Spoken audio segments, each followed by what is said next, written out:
Terry decided to relocate to the UK because Terry saw all his friends relocating, and Terry thought that going to the UK was going to sort out all his financial challenges. So Terry left. He left because he found out that he had done everything while in Nigeria. He did everything. He tried every business. Nothing worked for him. Terry asked his friends to give him some money so that he could relocate. He went into that course. He did everything. He relocated. Finally, he went to the UK. Terry got a job because the reason he went to the UK was to get a job. He got a job, and the job was not paying him as much as he would, or he envisaged, because he felt that once you go to the UK, everything will be working out well. But he didn't know that in the UK, there's something called council tax. There are other things you pay. You pay for light, electricity, and there's nothing like your gas is finished. You want to go and fill it. So everything, as you're using it, is recording for you. It's not like here that if your gas finish, you can use firewood, or if your gas finish, you can go and get your neighbor's cylinder to use. There, everything is connected. So you would everything it's connected. Light, everything has bills you pay. There's also council tax or council bills, as they call it. So when he saw that every time he would go to work, he was running different shifts, things were so tough. So his friend invited him to one church, a Nigerian church though, but in the UK. So when he got there, he saw that every Sunday they would take tea. He was like, okay, maybe his Sunday feeding would just be on the church. So he will not even bother. In the morning, very early, he will go to church. He will eat there. They used to do coffee and other things. He will eat. Then he will now go to his other friend who invited him in the afternoon and eat, because that his friend was doing okay. He didn't have as much needs as he had. And then from home, they were calling him to say, Terry, send something now. That since Terry left, he had not really sent anything. Terry tried to explain to his family members that this UK is not the way they told me that it is. So that he wants to really, really, that he feel if he has his way, he will come back to Nigeria. His people say, for where? Terry, we knew how you went asking people for money. You were, getting loans here and there. And now one of the undoing of Terry is the fact that he got a lot of loans traveling. So he was there busy paying for the loans and also paying other bills in the UK, which was not easy for him. So he was not balancing. He worked shift to shift, like he was not having rest.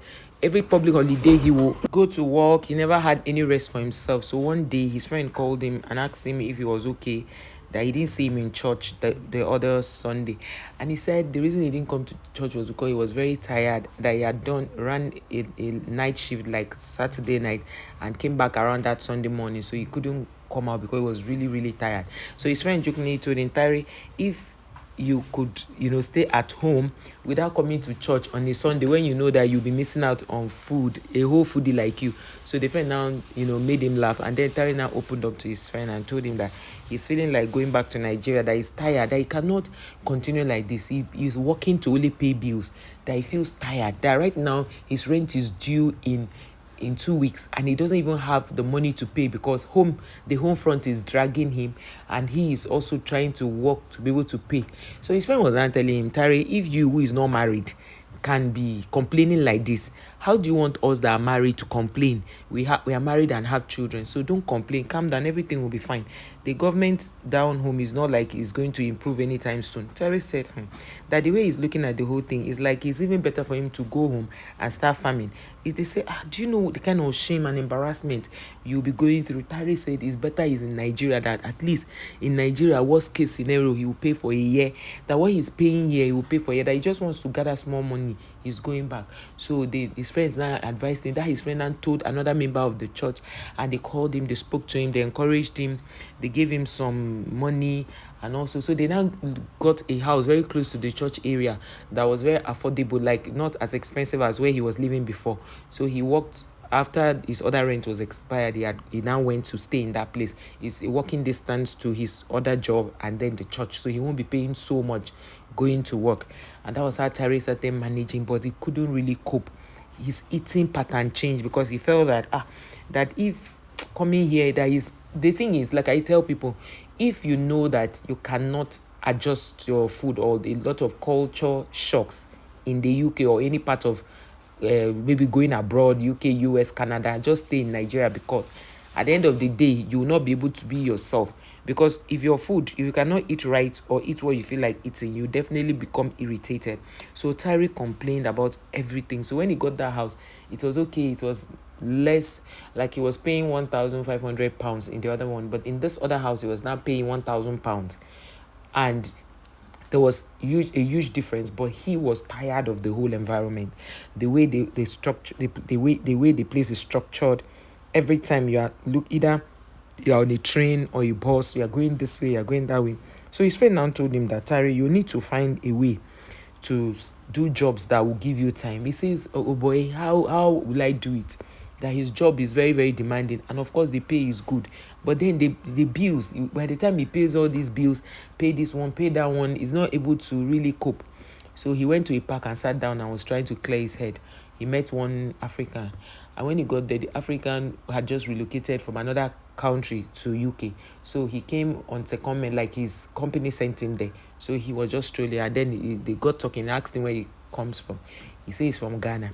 So his friend now, the Ghana guy, was now talking to him and asking him that, he looks worried though. What's really the problem? He now said, well, that he's thinking of going back to his home country. He now asked him, what's his home country? He now said Nigeria. He said, that is his brother now. So they're now talking. Terry now sat down and told the Ghana guy everything he's been going through, that he doesn't feel that this jackpot thing was a thing for him. He just maybe followed the crowd and went, that he's tired, he needs to go back to Nigeria.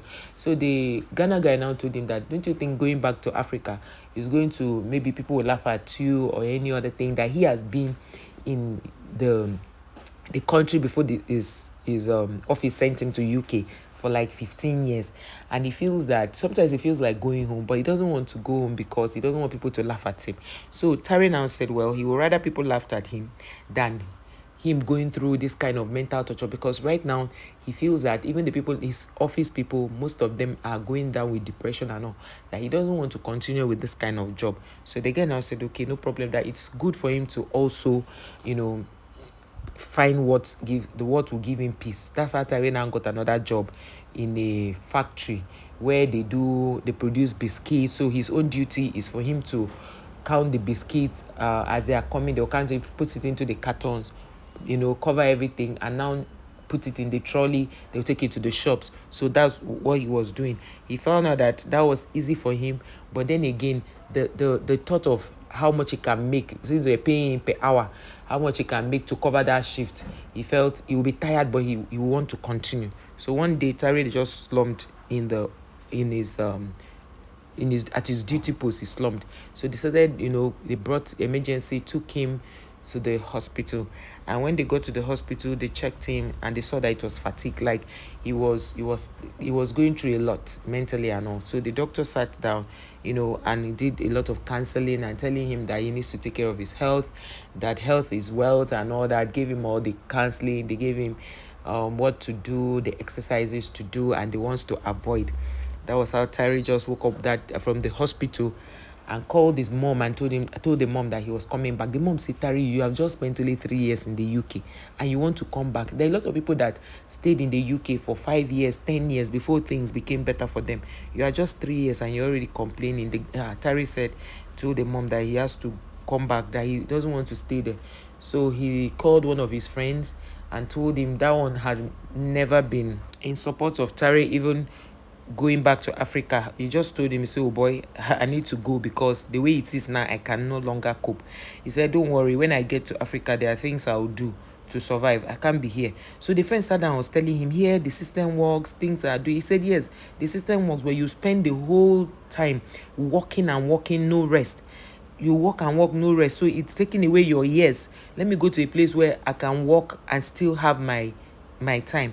He said, look at the way I work. If I tell you how much my balance is right now, you won't believe it. That he's been working and he cannot balance. And he feels that he went on his own will to come here. Nobody sent him, so he needs to go back. So his friends now said, no problem. They went to H&M, they shopped and all that, and so that he could come back with something for his people.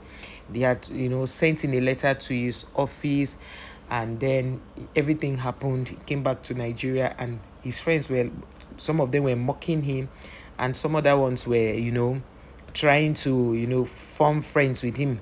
At the end of the day, Tare invested the little money he came back into farming. He went into lettuce, he went into carrot farming and all that. At the end of the day, he became the richest farmer in his community.